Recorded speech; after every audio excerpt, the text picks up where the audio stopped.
Com a provável alta da Selic, não é melhor se posicionar mais em fundos de papel? Oh!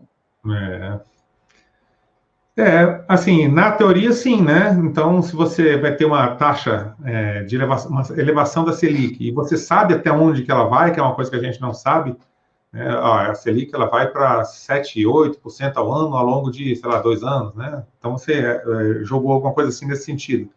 E você acha que dá para você se posicionar porque os fundos imobiliários de tijolo vão sofrer com o aumento de taxa de juros e tal, então você estaria certo. O problema é que se essa subida de taxa Selic ela não for uma subida muito forte, né, que é não suficiente para derrubar muito os preços dos imóveis, e você, né, com esse investimento, também a Selic não aumentar de tal forma que ela compense, né, um investimento em taxa livre de risco.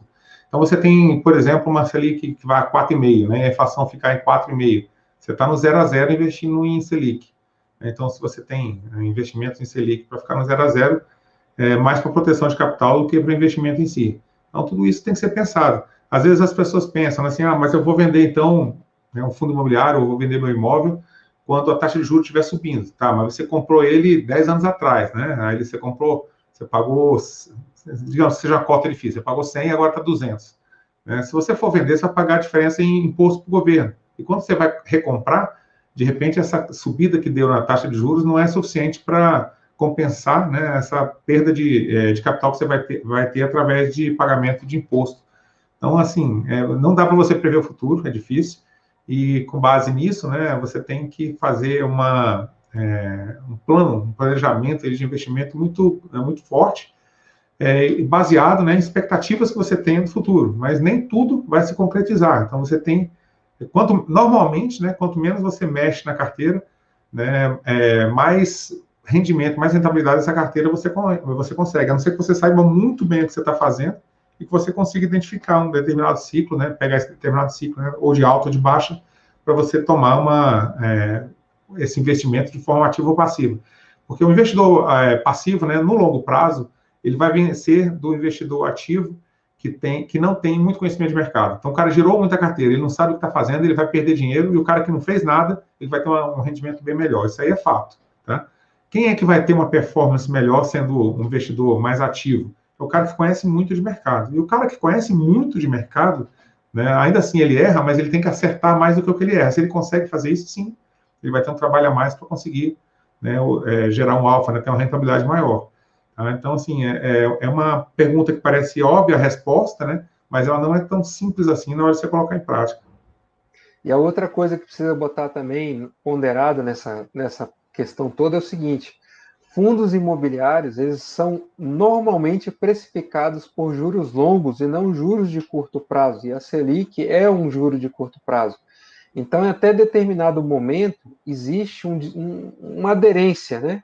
Mas quando você passa de um determinado ponto, né, dessa taxa de juros, ela deixa de ter essa aderência e tem dois comportamentos diferentes. Porque quando você faz a comparação de prêmio de risco do fundo, você leva em consideração outras coisas.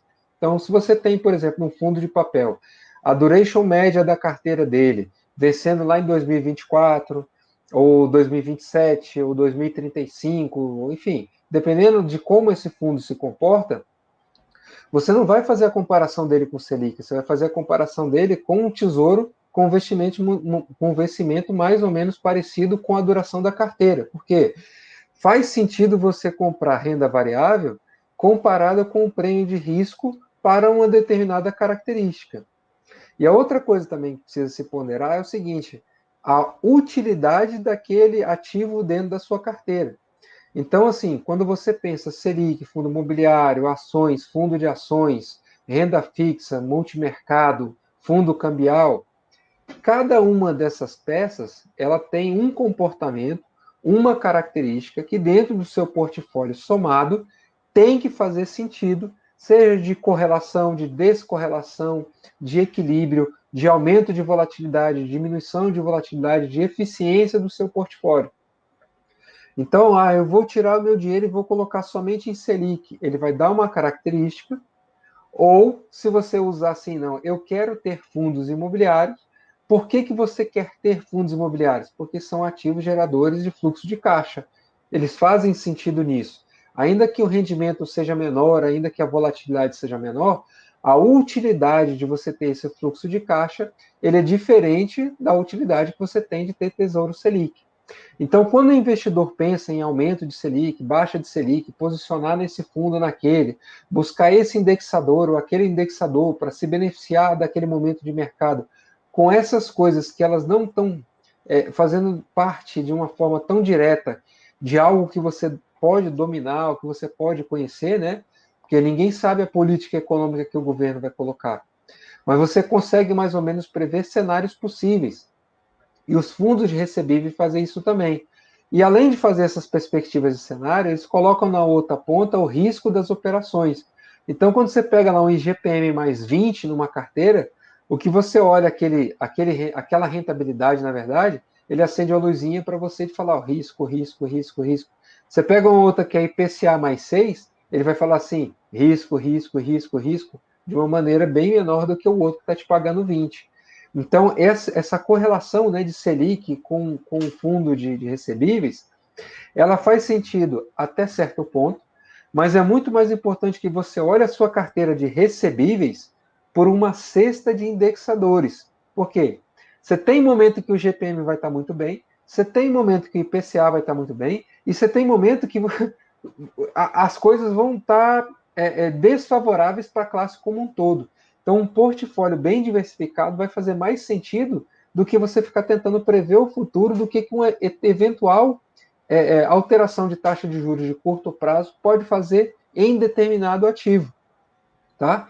Então, vale a pena você fazer essa reflexão? Vai, mas ela não pode ser a única reflexão que você vai colocar para critério de investimento, principalmente em fundos de recebíveis, beleza?